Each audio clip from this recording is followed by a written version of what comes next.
I think there's one person, I've done this for many, many years, and one person I definitely don't have to introduce, do I? Shakira, the greatest entertainer living, and also does so much work for public good and advocacy. God bless you for doing that. Thank you. God bless you. God bless you. I was just thinking, reading about you, you won so many awards, you've performed in front of hundreds of, tens of thousands of people, 12 Grammys, it's no joke. And now the Crystal Award. Was that special? Did that, or are awards now part of your life? Or this is special? No, of course, it's a very prestigious award. But I think that it's mostly a reflection. I hope that it's a reflection on the global understanding of the importance of investing in early childhood development. Right. I hope that it means that the issue is becoming top of mind for everyone. Right. You've been working on this for many years, and you're a very hands-on person in everything you do. You don't just sing, you write your songs, you don't just dance, you get into choreography, presentation, production, editing. You're a tiger mom with your children. That's what you've said, actually. And now with not the most relaxed mom ever, I can say that. Not the most. And now in child development, are you as hands-on? And are there lessons from your early years which you learnt and you're implementing now? You mean in what we do? Yes, in your on the field? Yes, education. Education, yeah, I'm definitely on top of every detail on how the schools work, the progress that we're making in our schools. I decided to create my own foundation when I was only 18, and since then we've been working on education, trying to provide high-quality education. So it is a challenge, and it comes with many obstacles that we had to overcome, and we have to still overcome on a daily basis. We work in areas where, in very remote areas, where literally there's nothing. Sometimes we encounter tremendous lack of infrastructure, no potable water in many cases, no electricity, no paved roads. So it definitely means that we have to work twice as hard in order to offer a quality education. But not only that, also the kids that we attend to, most of them belong to families that have been directly affected by violence, that have lost even family members. So you can imagine the challenges that we encounter when we try to provide that education. So I have to be constantly understanding, learning about their needs. I dedicate a huge portion of my time to advocating for education for all, but also to improving what we offer in our schools in Colombia and other places in the world. I've noticed also that you don't just provide education, again, typical Shakira style, high quality education, even if it's for the poorest person, right? Yes, exactly. You focus on that. Yeah, from the beginning I didn't just want to build schools, I wanted to build state-of-the-art schools. But what does that mean?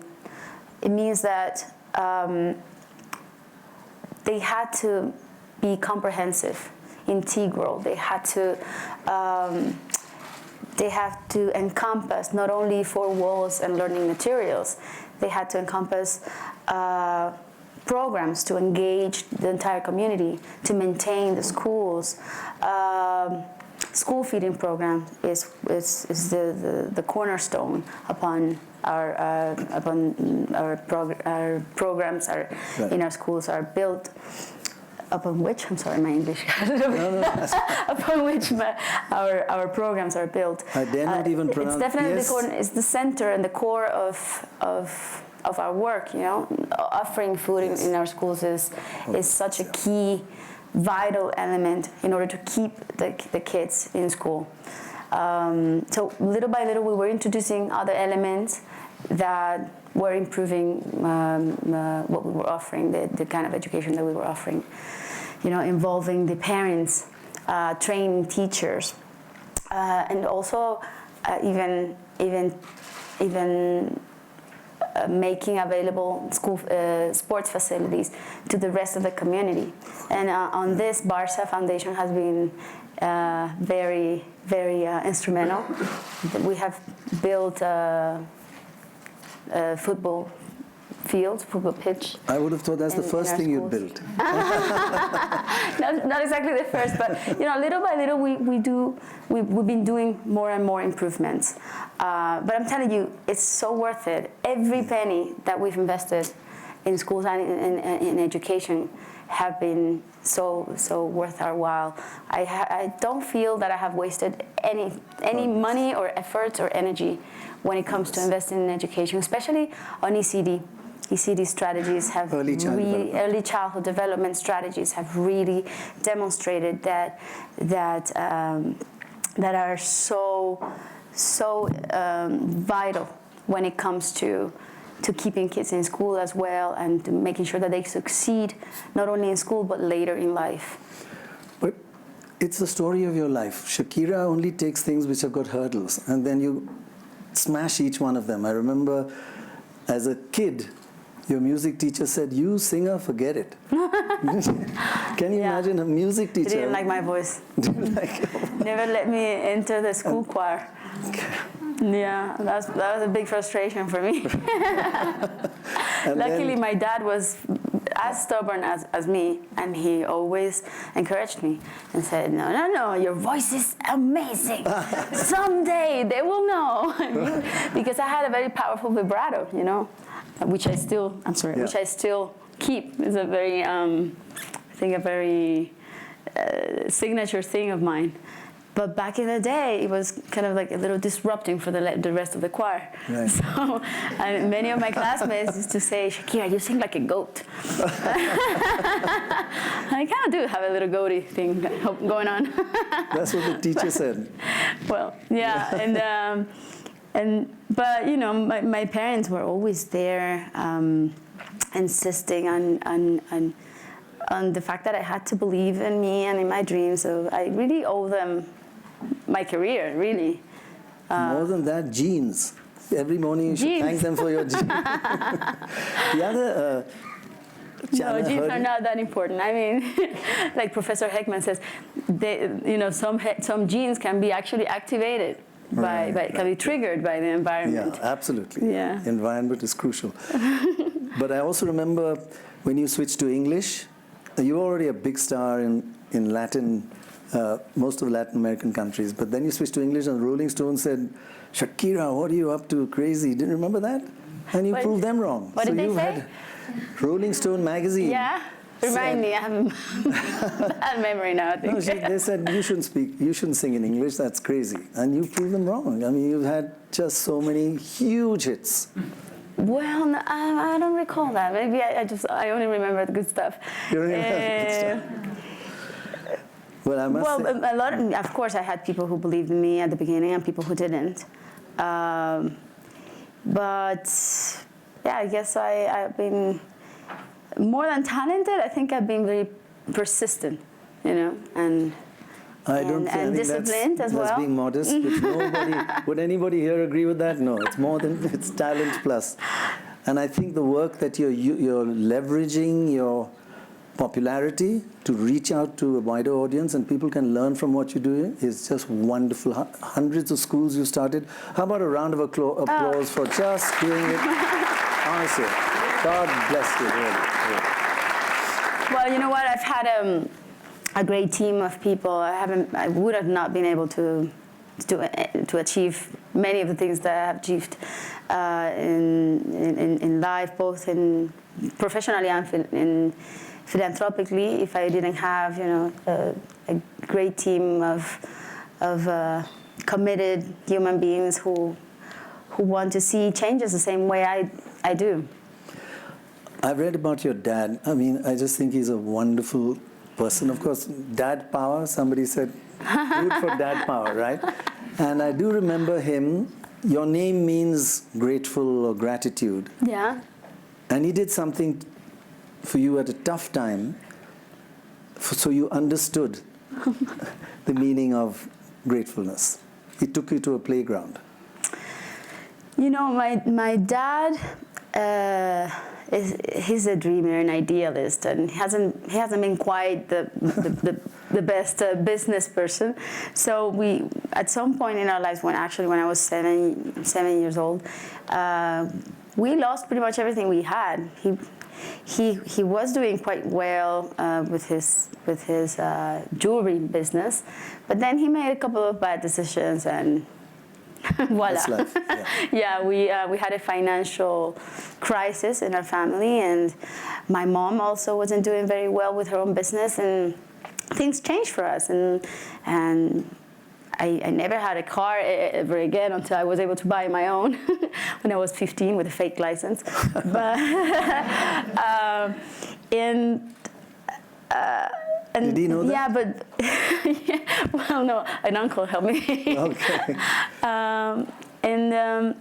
You know, it's for us. Losing our financial stability was quite shocking, and removed our grounds.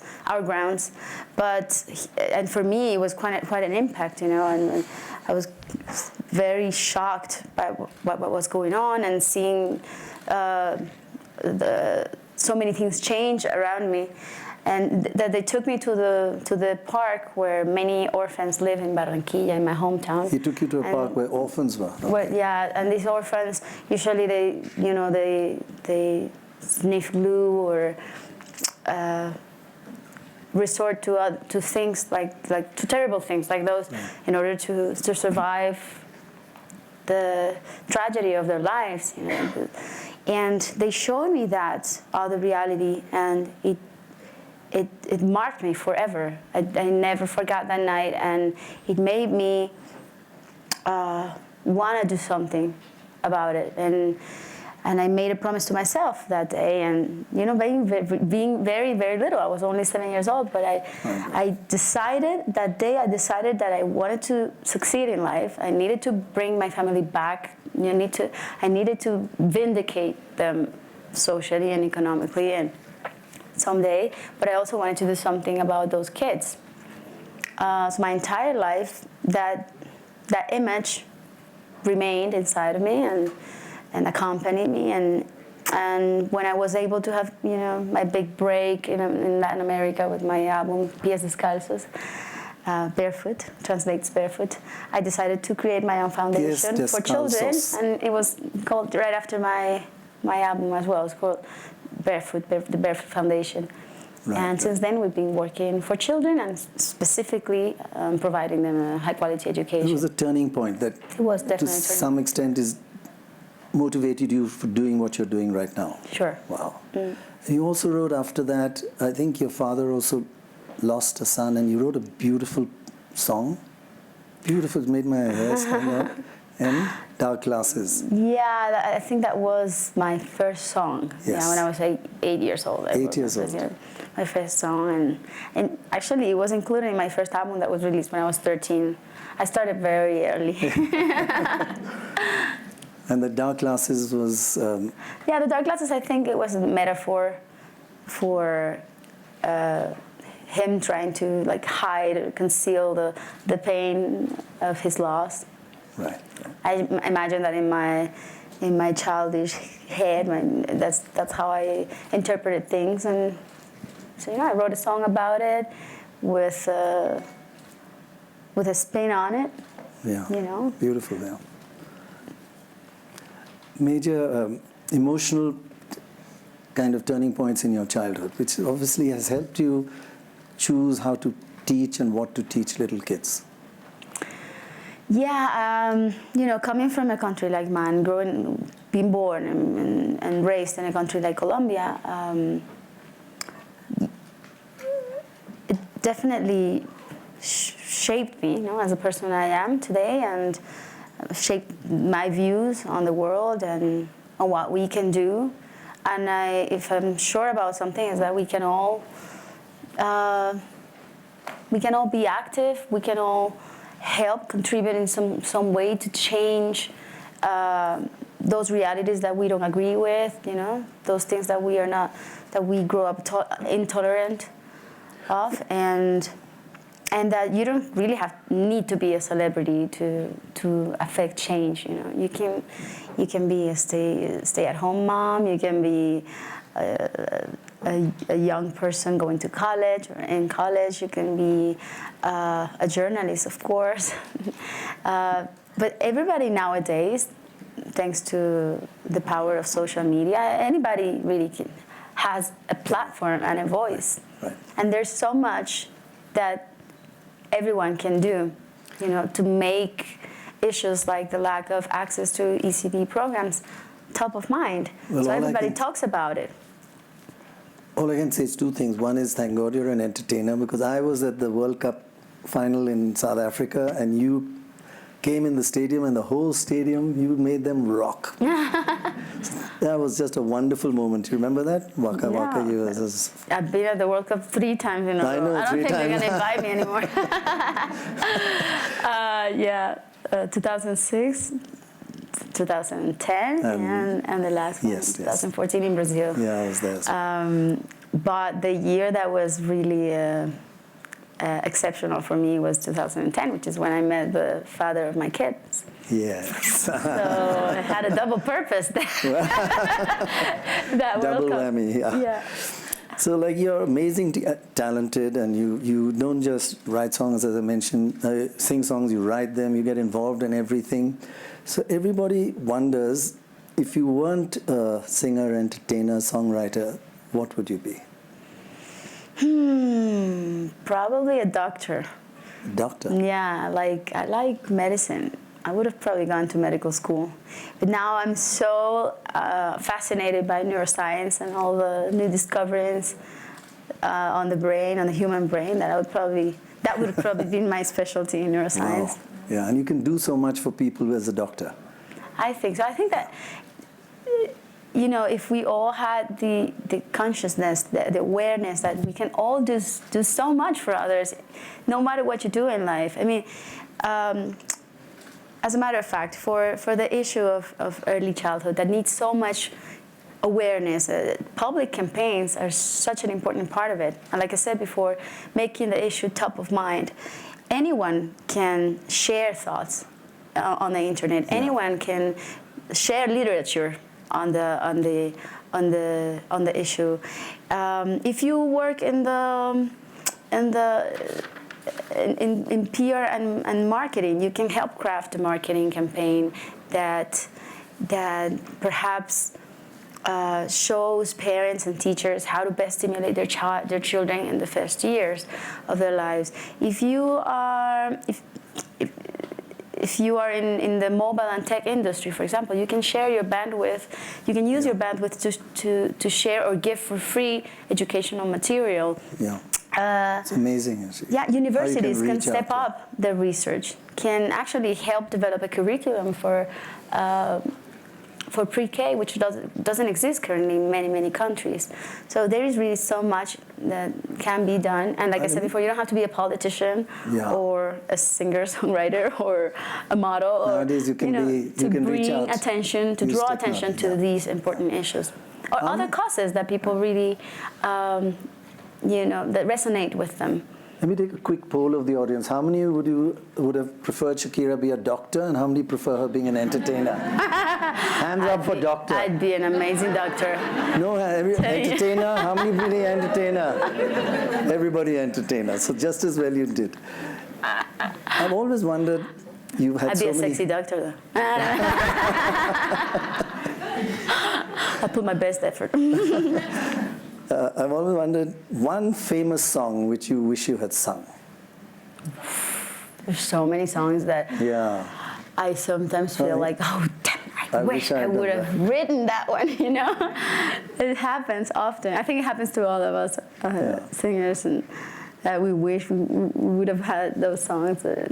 Would have thought of that one first. Such a brilliant idea, you know. can't think of anything right now, but Just one? I do get that feeling often. You do get it? Yeah. You used to sing, and now, fortunately, it's my generation, I can see a few. Elvis Presley, Always on My Mind. Oh, that's an amazing song. Yeah, you used to sing, you sang it beautifully. Yeah, I Wanna sang sing it one once line? for a VH1 special. Yeah. The Divas. I remember vividly because it was Mariah Carey. There was Yes. Melissa Etheridge, Mary J. Blige. One? Cher was there. Yeah, she's amazing. And we were all singing like classic songs. Right. And I had to sing that one. Actually, I chose that one. I like it. Elvis fan? Like your dad? Yeah, big time. Yeah? Yeah. Okay. You won't sing one line of Always on Your Mind now? We'll join in. Ready to join in? Of course, they're all ready? You were always on my mind. You were always on my mind. That's it. Amazing. Wow. Beautiful. I'm shy. Wow, that was really good. Did you say you were shy? I am shy. That's wonderful. I swear to God. I mean, I gotta have the everything Yeah, ready, yeah. the proper stage, the band in the back. Everything has to be ready for the whole production. But when I'm in the middle of like a small group, I get a little shy. This is a small group for me. So You need 25,000 people. Then exactly. you're not shy. I need more, and then I get woo. Loosen up.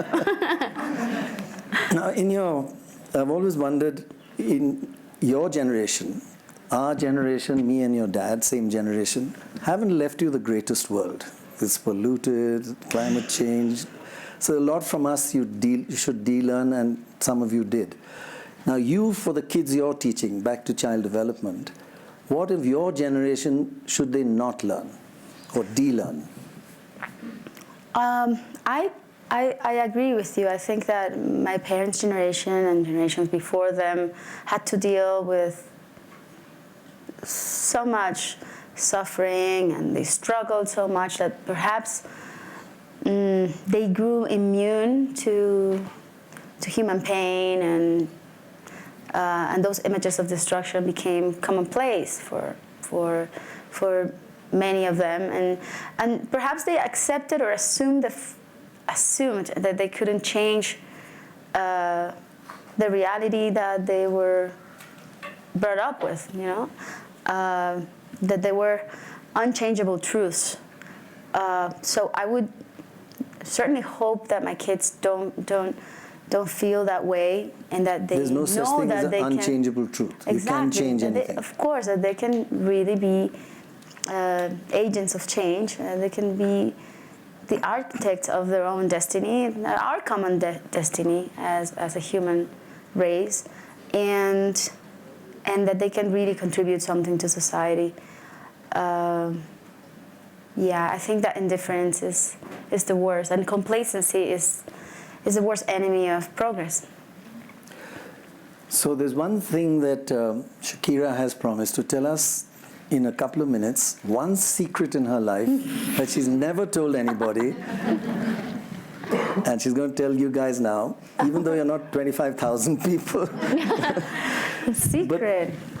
But before you say that, influences in your life, these turning points, 2 or 3 of them that affect your child development, your approach to child development, in your personal life, 3 influences, your turning points that you think, look, I want the kids I teach not to go through that, or to learn from that. Well, I know that, for example, if we, I was born and raised also in a country at war. My country, I saw an internal conflict surrounded me for. By the way, I do want to years. say to everybody, Colombia is the most beautiful country in the world. You're a big Most fan. underestimated. People don't know enough about it. But if you can go there, gorgeous country and wonderfully friendly people. Sorry, I interrupted. It's beautiful, it's true, and its people are the best, I think, because they're, the best the country has to offer, really. Yeah.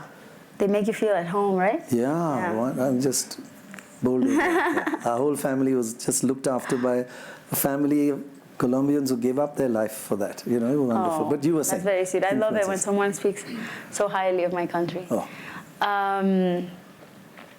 But what were we talking about? Influences in your life. It's called post-pregnancy brain, but it has lasted like 4 years in my case.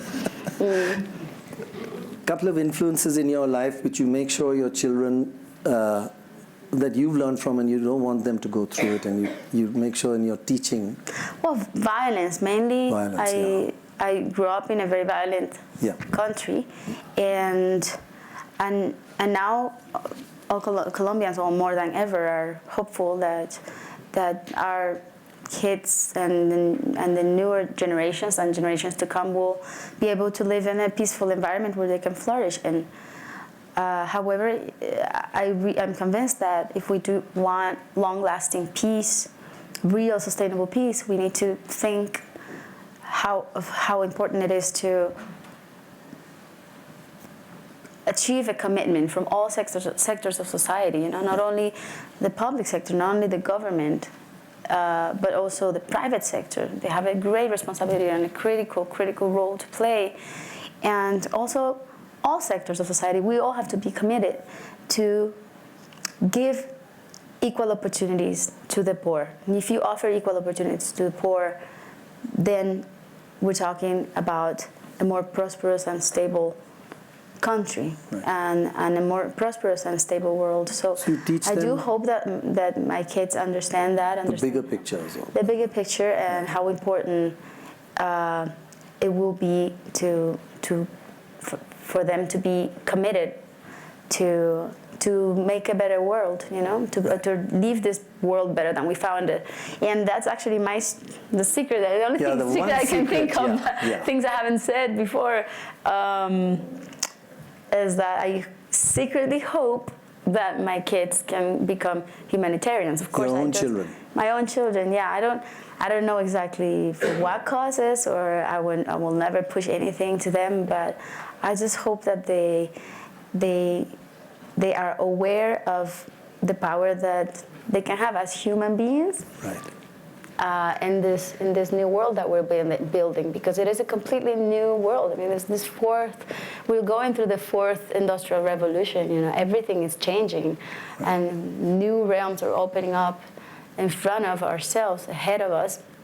But it also comes with many, many challenges. I mean, existing models, economic models are being disrupted, and from here to 2050, there will be massive growth of population, and there will be starvation if we don't feed 9 billion people. So we have to find smart ways, strategic ways to sustain our planet. Climate change, unemployment, so many things. And you want your children.